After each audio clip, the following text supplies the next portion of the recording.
And the guys are fit right now. It's my first week back at full training, so I just gotta be patient. We got a good squad today, so it's nice to suffer with friends, you know? Suffer with friends early in the morning. Yeah.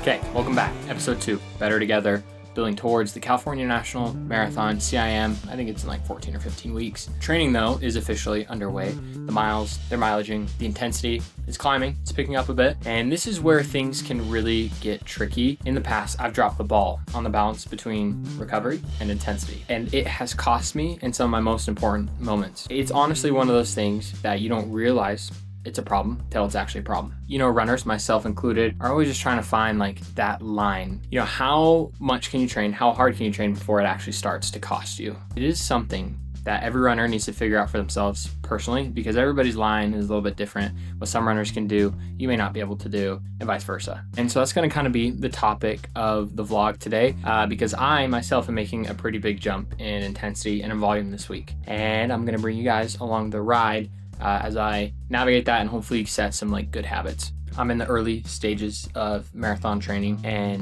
there's someone else who's here who's also in the very beginning of their very first marathon stage. Ladies and gentlemen, Michaela Rivera. Hello.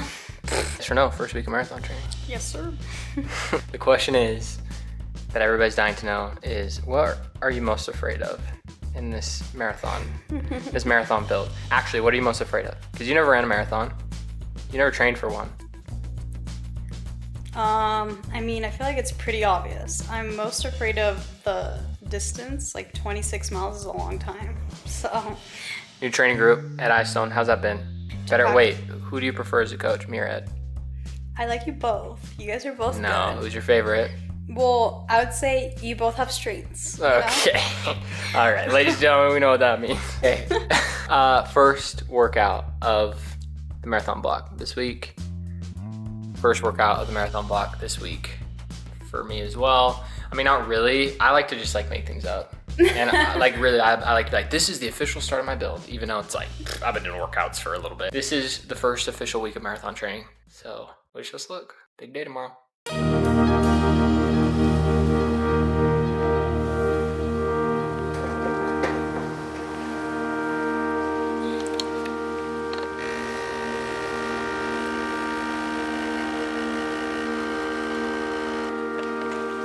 That's like, I mean, between Meek and I, that's like 10 gels. And so we go through gels really quick. You know, today we're going to talk a lot about physical recovery. Something that we don't talk a lot about is mental recovery. Let me show you guys how I mentally recover. That's right, baby. All right, guys, rate my deck on scale 1 to 10 in the chat. I just want to address some allegations. I do have E-Barbs and Mother Witch. That's just because those are the cards I started out with. I'm a free-to-play player, and we all know that the strongest card in this game is actually the credit card. So, all right, workout this morning. Workout this morning is 5x2K at threshold, maybe just a little bit quicker. Goal is 4 to 5, and I think it's from 6:10 to 6:15. I'm thinking I should feel pretty good. I mean, it's early in the week. I ran 60 miles last week with a decent long run. This week I'm hoping to run 90 and doing full workout. So I'm honestly expecting to feel pretty good this workout. And then I'll probably feel more tired on Thursday and Saturday after I get like full workouts on me and like doubles and that kind of stuff. So I'm gonna try and be extra cautious this week. Not overdo anything, get in my full amount of volume and not overstress things. So pretty light work, hopefully.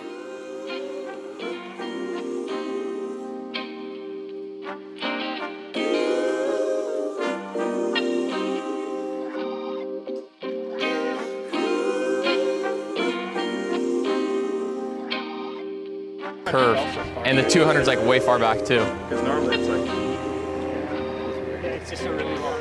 610 to 615. Yeah, it is. like a 305 to 307. 6. Yeah, I'm overzealous when I'm thinking about the cash flow. I never had no handouts, just came natural. I've been tested so much, all these wrestlers nice. All these different situations that I've been through. I seen pain trying to creep in through the window, but now I'm sliding through the hood in a Benzo. You gotta separate yourself just to elevate. I keep some drink in my cup to see through the hate. Sometimes on the road to glory, you gotta press the brakes. I got a lesson plan for all my past mistakes.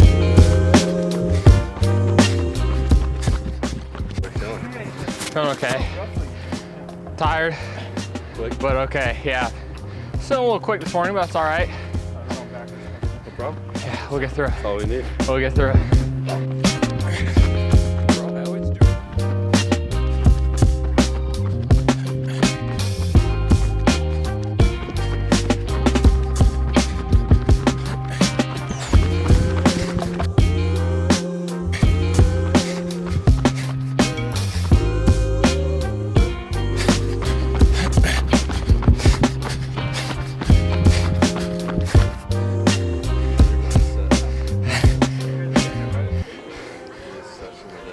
Honestly, could use some work. I'm a little tired today, but we just got a little bit more, so I'm gonna try and survive it. Is you okay?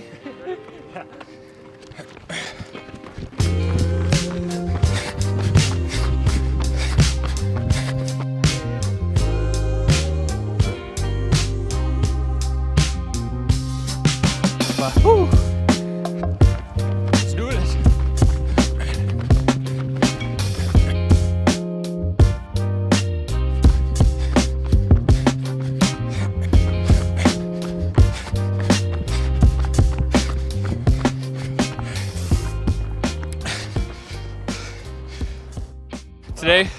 Today was my first day post break that I felt like not invincible.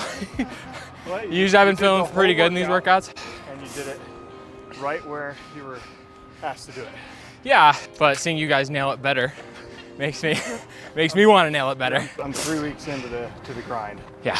so I'm starting to see the benefits. And I'm worried about freaking Thursday's tempo, bro. And just give it a few weeks. I need to rest. Up for Thursday. Yeah. Get the volume in still for sure. Yeah. No, we gotta recover, bro. Autumn Classic on Friday, baby. Is that Kaiju? What's that? Kaiju number 8? I don't know the English name. It's like monster.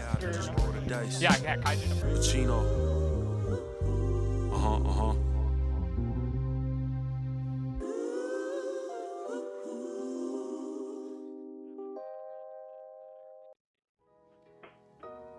Okay, workout finished. I'm gonna go see if I can sneak Tamika's workout.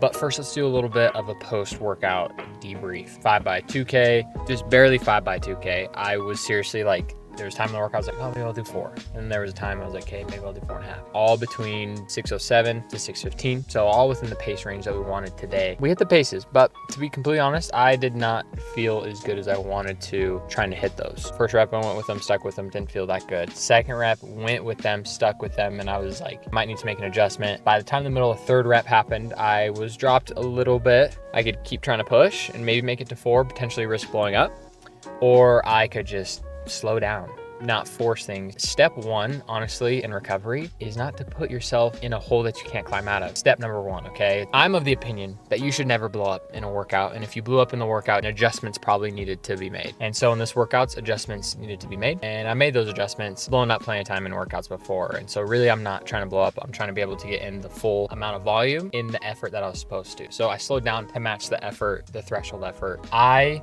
struggled my first 2 years at BYU because I was not running my own workouts. I was just trying to keep up with the front group, and I would get dropped. I'd blow up in workouts all the time. I wouldn't finish workouts. Sometimes I would finish workouts, but it was like I would leave everything in the workout. I did not start to see improvement until I checked my ego and was like, you know what? I've been doing this for a year and a half. It's not working. So we got to change something. And at first I had to slow down so I could do the full workout, feeling the way I was supposed to feel. But then I started to get faster. The training started to translate. And then I was sticking up with the guys up front, and I was feeling good doing it, and I was running the correct efforts. And that was like I did that for a full season and a half. And the year after that was like my best year at college. So if you're like in college, in high school, you're working really hard, Maybe things aren't translating the way you want them to. The hardest thing to do, but sometimes you gotta just look back and say, okay, am I hitting the purpose of these workouts? If you have a coach, talk to your coach about it. But that's something that really helped me see improvement. Now I gotta put my money where my mouth is and recover, because I have actually a pretty big session on Thursday,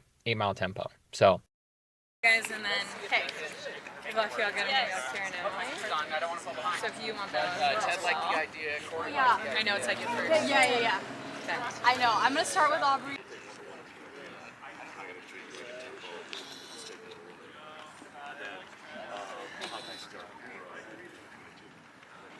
All right, let's do a little bit of a Mika update. Mika always tells me, guys, she says, Adam, they don't want to hear about me. This is your channel, bro. Don't put me on your channel. But I tell her that you guys care about her, right, guys? So let's talk to Mika.